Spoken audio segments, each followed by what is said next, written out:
Hi, I'm Angelique Fong. My research is about the long-term effects of a low-FODMAP diet on irritable bowel syndrome symptoms and quality of life. It's a systematic literature review. IBS is a gastrointestinal condition resulting in abdominal pain, bloating, excessive wind, altered stools, increased defecation, and can affect quality of life in personal work and social settings. Studies report a global prevalence between 9 and 23%, an Australian prevalence of 4.4 to 13%, and higher prevalence in women than men. FODMAPs are a group of carbohydrate foods which have been identified to naturally cause high fermentation in the digestive system and cause IBS symptoms. A low FODMAP diet is hypothesized to be an effective IBS treatment. Research reviews and meta-analyses support this hypothesis and are focused on short-term results. There is little research available on long-term effectiveness.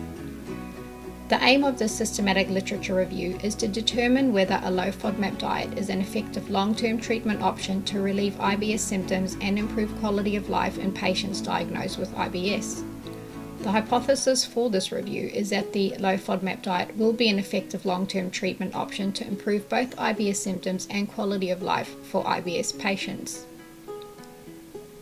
A systematic literature search was conducted on electronic databases CINAHL, Medline, and PubMed using the terms Irritable Bowel Syndrome, IBS, and low FODMAP diet.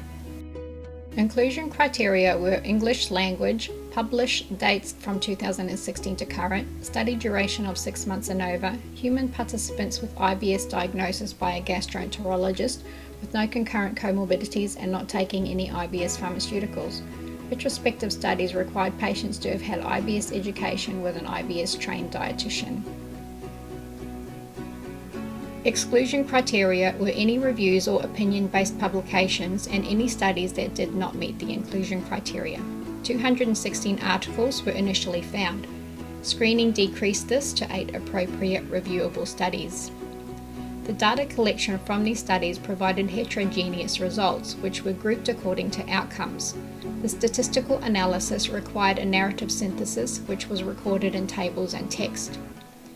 This review's findings support the short-term meta-analyses previously mentioned. It also suggests that long-term treatment is an effective option for symptom relief. All 8 reviewed studies reported reduced symptom severity with improvement results ranging from 57 to 90%. The most noted improvements were in bloating, pain, flatulence, and stool consistency. Quality of life results were conflicting and inconclusive. 2 studies reported no change. 1 study reported lower meal satisfaction for low FODMAP patients. 1 study reported 58% of participants had good quality of life, but it is unclear if this was an improvement or not. 2 studies reported improved quality of life, and 1 of these studies also reported reduced anxiety, depression, fatigue, increased happiness and vitality, and no change to sleep quality. Strengths of this SLR include the comprehensive assessment of recent primary long-term studies. There are limitations. The review had 1 reviewer, which could have caused selection bias. The included studies were not blinded due to the nature of the study. This could have prevented patients from volunteering, led to participant bias, and promoted the placebo effect. Studies had to rely on participant recall and reporting honesty, which could have provided recall and reporting bias. Confounding factors for sex and age were included, other confounders were generally not. Another of this study's strengths is that the quality appraisals for the included studies were of high standard, ranging from 75 to 100%, with an average of 84.5%. This review has fulfilled its aim and partly supports its hypothesis. It has discovered that the long-term adherence of a low FODMAP diet does maintain symptom reduction. However, quality of life requires more investigation as the data is conflicting. Results for the studies are similar at 6 months and 3.7 years of follow-up. More high-quality prospective experimental studies are required to confirm these results. In conclusion, evidence indicates that health professionals and public health education can suggest the low FODMAP diet as an effective treatment option for IBS symptom relief. The results indicate that quality of life could stay the same, could improve, and food-related quality of life could decrease.